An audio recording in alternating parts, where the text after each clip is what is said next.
Welcome back, everyone. It's Charlie. This will be my full Star Wars Skeleton Crew Episode 7 video. There were a whole bunch of Easter eggs, couple big reveals, like they finally revealed who is actually playing the Supervisor on the show, Mystery Supervisor, and a bunch of big reveals about what's really going on with Attin, the jewel of the Old Republic, in this giant mint underneath the planet.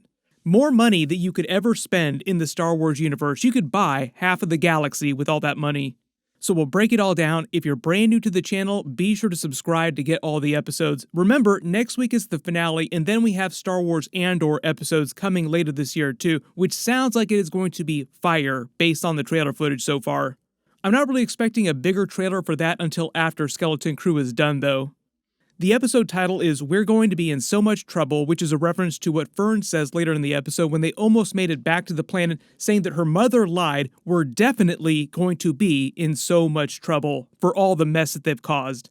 Them leaving the planet in the first place, then bringing all the pirates and Jude Law down on them, threatening the peace of the planet, like threatening the destruction of the planet itself.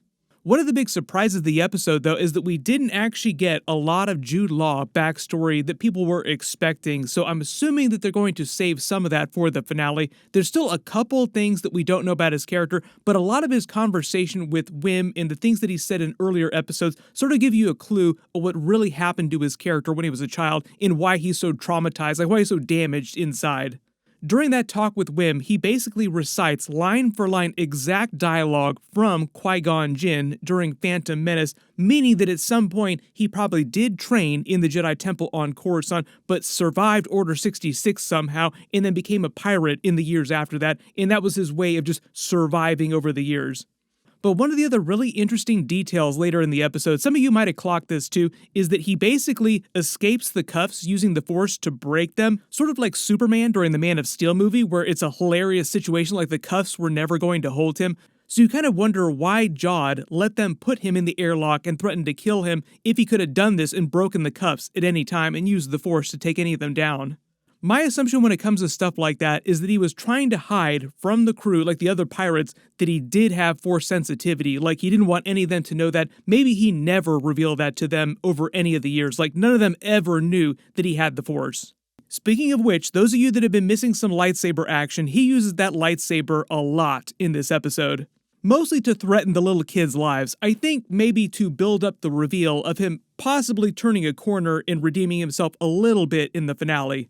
But I think all the talk of him threatening the little kids' lives, like he went on and on for a good long while in his talk about how he's going to cut them all into little pieces one at a time just to make him feel as despicable as possible so that his eventual turn actually feels like a real turn. But the episode actually starts on Attin in the forest with another Star Wars style tilt-down shot from the sky, which Star Wars uses all the time in the movies, reminding you of the barrier satellites keeping the planet hidden because they fly through it later in the episode. We'll get into the actual mechanics of how the nebula itself works with all those different satellites because they give you a real up-close look at it later. You remember previously on the series, though, when we went to the other planet, you saw what it looked like when the satellites had been destroyed, like they were basically just hunks of metal floating around as space trash. I think the idea is that each of the 9 planets were meant to have this barrier of satellites, but at some point things happened on the other 9 planets that destroyed that satellite barrier, leading to the eventual destruction of the planet itself, like we saw on that last planet. All the adults are in the woods trying to secretly break past the barrier to get the message to the kids, hoping to help them find their way home, giving them the clue that they need about having the actual emissary of the Republic to get them past the barrier. Seems like KB's parents are the more technically inclined ones because they're the ones that actually MacGyver the message together, the device that can actually send it through the barrier. Maybe they also had something to do with developing KB's prosthetics for her cyborg implants. She's sort of meant to feel like Lobot inside the Star Wars universe in that she's a cyborg just like he is. The whole bit with the security droids finding them and then stunning them one at a time with them sort of passing the satellite one to the next until it gets to Fern's mother who finally gets the message off is also meant to show you the arc that the parents have been on parallel to the kids' arc where the kids started being really bored on the planet thinking that there was no adventure, wanting one desperately, but then learning that the real powered adventure that they dreamed of isn't as nice as what they dreamed of. And on the other side of the equation, the parents starting to finally question their blind obedience their entire lives.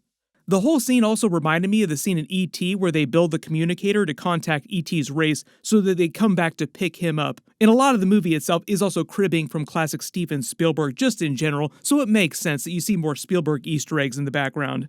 When we go back to the ship, the kids playing with the ball through the hallways here feels like a reference to the training droids that Luke Skywalker and others have used in the Star Wars universe. They all start to wonder what their lives are going to be like when they get home and things go back to normal, sad that their adventure is over. I think that's also meant to be a bit of a misdirect, sort of leading to the idea that there will continue to be adventures in their future, like this isn't the end for them. Separately, Jude Law and the pirates take his old ship, which is now Brutus's ship, that giant frigate that we saw at the beginning of the series, arriving at Attin on the other side of the barrier, not really sure what's going on or how they're going to get through yet. Brutus actually gives us a whole bunch of exposition here about the details behind the nebula itself and how the planet has stayed hidden for so long. He calls it a toxic maelstrom that destroys any ship that tries to pass through it, which is one of the couple ways that the planet has stayed hidden for so long. Part of the idea is that the satellites help maintain the actual barrier of the nebula itself, like keep it coherent, but the satellites are also meant to have defensive capabilities, which is what the lightning strikes are, and also they block all the communications to and from the planet. So there's a couple different components all working together that keep the planet hidden for all these hundreds and hundreds of years. But I think a big part of it has been the idea that any ship of any kind that's tried to pass through the nebula, like any explorer or anybody that's trying to just see what's going on, instantly gets destroyed by the satellites. They set up the whole bit with them about to execute Jude Law, throwing him out the airlock, which is basically like the Star Wars space pirate parlance for making him walk the plank. Like, make him walk the plank because none of them believe that they'll be able to get through the nebula. He invokes the secrets of Tac Renaud getting past the barrier for the first time in the episode, and there are several Tac Renaud mentions in the episode, making me think we are building up to a big reveal in the finale of what really happened to Tac Renaud. Like, did he really die when the shuttle crashed? Is he secretly from another long-lived race? Like, is he a member of Neil's race or some other race, and that's how he's possibly still alive, and he might wind up being the supervisor? They send out one of the Quarren crew members to test out the barrier going by the Ravager 1 call sign, which feels like a Guardians of the Galaxy Marvel reference because you remember John Watts, creator of the series, just got done doing all the Spider-Man movies in the MCU, so naturally you might expect to see a couple MCU references pop up in the background. Ravagers are kind of like a band of space pirates in the MCU. He winds up being destroyed by the satellite's defensive measures that we see later. And in another twist of fate, Jude Law's life is saved by the little kids for the second time at least, inadvertently, so they've saved him 2 times by now. When their ship arriving basically diverts the attention of Brutus and the other pirates, and he uses that as an opportunity to spare his life and make it down to the planet. The kids arrive in the Onyx Cinder, notice the look on Jude Law's face too, how surprised he is when he realizes what's happened, but none of the other pirates know what's up because they only know the Onyx Cinder from the armored version of the ship. They don't know that it was secretly another ship from Attin on the planet, and that winds up being one of the big reveals, is that the true Onyx Cinder was just one of the native Attin ships that Tac Renaud stole and used as a way to get in and out past the barrier when he was coming and going from the planet. How better to defeat the defenses of Attin than use one of its own ships designed to do exactly that? This whole scene of them boarding the little kid's ship is meant to be a callback to episode 1 when they did something similar attacking the smaller ship using the frigate, but them being caught in the tractor beam also feels a little bit like a comp to A New Hope when the Millennium Falcon was caught in the Death Star's much larger tractor beam.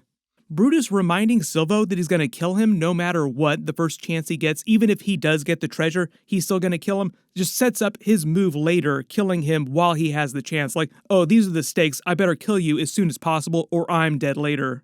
This also feels like part of the idea they want to build things up in the episode so that Jude Law feels as despicable as possible. He's willing to kill anybody at the drop of a hat, so they want you to feel like the kids' lives are at stake heading into the finale, even though I think we all know that the arc that he's on, eventually he will try to redeem himself a little bit. Love the way they use the ship's claw on Brutus too, great jump scare. KB uses the voice changer again that she used earlier during the series, and Jude Law is just kind of waiting here for the ruse to fall because he knows exactly what's going on. Like I said, weird moment where he uses the Force to break the cuffs as if he could have done this at any time before this. Why did he wait this long to actually do this? We also don't see him grab the lightsaber back, but at some point here, between him breaking the cuffs, killing Brutus, and then making it back onto the ship to go back down to the planet, he grabbed his lightsaber again because the pirates took it off of him when they captured him. You kind of understand the gaps that they leave in the episodes. They really need like an extra 10 minutes to fill everything. But I think the other running thing here is that he's been trying to hide the fact that he is Force sensitive from anybody since Order 66 as a method of survival, just because if he had done that when the Empire was still around, then the Inquisitors would have come for him instantly. Then he kills Brutus unceremoniously, R.I.P. He was a good foil to him for a while. Naturally, as you would expect, all the pirates immediately at the drop of a hat switch allegiance back to him, so the old captain is the new captain again. I think the reason why he puts his old helmet back on when he boards the ship again to go after the kids is because they want it to feel like a comp to episode 1 when he boarded that other ship that they captured. When they get the message from the parents and the kids start getting all homesick, while this is going on, you notice the pirates are speaking in Hutties. That's because that's like the second most common language in the Star Wars galaxy next to regular basic, because the Hutt crime syndicate is so powerful, especially in the Outer Rim where a lot of this takes place. All smugglers, pirates, most people who do any kind of business around the galaxy also use it to communicate.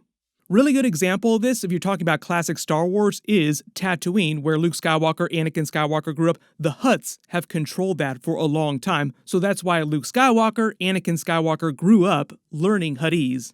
There's a couple funny details they bake into the background too, like a little bit of world building that they sprinkle in throughout a lot of these conversations too. Neil's parents mention that his little brother lost a tooth and reveal that they also have a version of the Tooth Fairy on Attin, where like the parents leave money under the pillows of the kids when they lose their teeth. That's what they mean when they say your little brother got a datary for losing his tooth. Space Tooth Fairy. Then they reveal the secret of the barrier. They need to use a Republic emissary, quote-unquote, which is the twist behind the ship itself that SN-33 reveals the rest of the story on. Like, the genius of Takranad, he used one of their own ships, making their systems believe that he was one of the emissaries.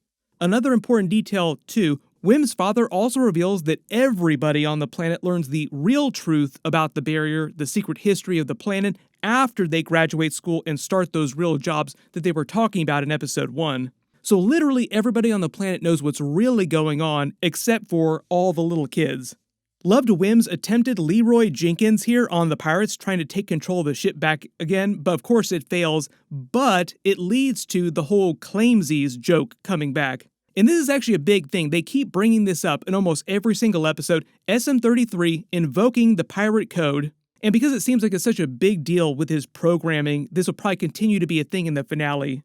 But according to the code, a pirate captain can only claim one vessel at a time, so Jude Law has to give up the frigate in order to get control of the ship and get to the planet. But Wim has the whole twist with trying to pull claimsies on him, then leading to Fern's follow-up claimsies joke, which does wind up working. And it's sort of like this funny reveal that the pirate code is also based on the ancient laws of claimsies, like it's rooted in the laws of claimsies because SN-33 is like, yup, close enough. Disable his job by cold clocking him, and then they make their way to the planet through the barrier. Part of me also feels like this is SM-33 going against his programming a little bit, like really wanting to help the kids over the pirates in Jude Law, so he's willing to bend the rules, quote-unquote, bend the rules of the pirate code, according to his programming. While they're escaping, we get another cameo scene from Vane, I think to set him up being a bigger villain in the actual finale, because if Jude Law is going to be down here with the kids dealing with all this, you have to imagine that at some point the pirates will also find a way through the barrier itself. So they need to have some other bigger villain amongst the pirates threatening all the little kids and the rest of the planet. That might wind up being Vane's character. We get a much better look at how the satellites work inside the nebula as they fly through. Like I said, part of the idea is they keep the nebula more active, enhancing its effects and blocking communications and acting as a defensive measure, striking things that pass near them with the lightning. This whole scene of them flying through the maelstrom and the storm feels a little bit like Solo, a Star Wars story, with them trying to fly through the Kessel Run, and a little Mad Max with a giant dust storm too. The red beacons in the background also give the appearance of great eyes, like a giant creature staring back at them. SM-33 then reveals the full backstory on the Onyx Cinder that Takranad just stole one of the ships from the Republic Mint and just disguised it with the armor to be the Onyx Cinder so that nobody else realized what he'd done. And he could travel between the barrier as often as he wanted without any problems. So charting the timeline here, it sounds like Takranad learned the secret location of Attin, then somehow he found one of these old Republic starfighters that he pretended to be the Onyx Cinder, then used that to get past the barrier the first time, but that was when the ship actually crashed on the planet. Meaning that he would have found this ship on one of the other 9 planets somewhere. They make a mental note of the autopilot landing sequence like the last planet had. All the 9 planets seem like they have a version of this. Fern recites the title of the episode, saying that her mother lied and they will be in so much trouble for this mess. Jude Law then comes to and chops off SN-33's head with his lightsaber, taking control of the ship back. Notice the little rat jumps out of SN-33's head too and starts yelling at him. I would love if the joke of the series is that the rat is the real Takranad this whole time and he's just been in plain sight for the entire series and we just haven't realized it. But they'd have to bend over backwards in a big way in order to make that work, because remember, we saw the hologram of Takranad, and it sounded like SN-33, like it sounded like Nick Frost was just doing the voice of Takranad, but you didn't see his face, so you couldn't really tell what was going on with the character. All of his yelling at the kids, waving the lightsaber in their faces, talking about chopping their heads off, chopping them into bits, like I said, just meant to make him feel as despicable as possible so that when he does eventually try to redeem himself, it does feel like a genuine big turn, like, oh wow. Like they really want you to feel like the kids' lives are threatened heading into the finale. Back on the planet, the parents face as security droids. Notice they frame the shot in front of the mural of the 3 women. It just feels like we're going to get more lore behind the planet for the remainder of the series. Even though there's only 1 episode left, there's still like big secrets that they haven't revealed yet. Particularly the identity of the Supervisor, whose voice we wind up hearing right after this for the first time on the series. And here's the really important thing, because there's a lot of theories out there. The voice is credited as Stephen Fry, so they're saying Stephen Fry is playing the actual Supervisor. Obviously, that means it's not Nick Frost secretly playing the Supervisor. But I know there's a lot of people out there that think that Takranad survived the crash and just became the Supervisor at some point. The only way for that to work is if Stephen Fry is actually playing an alien character like from another race that's just very long-lived. So it is totally possible that Takranad still is the Supervisor and that Stephen Fry is the real Takranad. It just feels like they've been holding back the reveal on who the Supervisor is and who the recording of Takranad is for this big reveal. It's all building towards the same event to reveal that that really is the old Takranad who just became the Supervisor. Why else would you be holding back their identity? Especially if their face had been one that we'd seen before too. The other interesting thing here too is that when the parents hear the Supervisor's voice, it sounds like it's the first time they've ever heard it because they're super surprised, like, what, the Supervisor? This is unprecedented. Why is he talking? He suspends all non-essential work for the arrival of the quote-unquote emissary, because remember, this is all based on the planet's systems recognizing the ship, thinking that it is a Republic emissary coming. KB's parents detect the kids are back when their tracking ship in their watches picks up her visor. And they're also careful to frame the shot of the ship coming down with the Supervisor's tower in full view, like we're still thinking about who's the Supervisor, what's going on with the Supervisor, who they also continue to reference through the rest of the episode. We get a much better look at the city exterior too, with the suburbs around it in a circular pattern. It feels extremely efficient, like the whole planet was designed to be as efficient as possible. They reveal the secret underground hatch to the lower levels, which it also seems like the people here on the ground, like the adults, have never seen before either. Like they have no idea what's going on when it starts opening underneath their feet. This is also meant to pay off that joke from the beginning of the series where Fern talks about the secret mines beneath the planet that they'd all be forced to work in. Because there are kind of secret mines beneath the planet, it's just that they're dedicated to minting new credits. Notice how clean everything looks too, like the hatch, the tech beneath the planet, all perfectly maintained for many hundreds of years because the planet has existed untouched, protected from everything else, like nobody has bothered it in all those years. All the security droids are acting on some hidden protocol designed for when an emissary from the Republic shows up, saying that the first order of business is that he has to be taken directly to the Mint itself.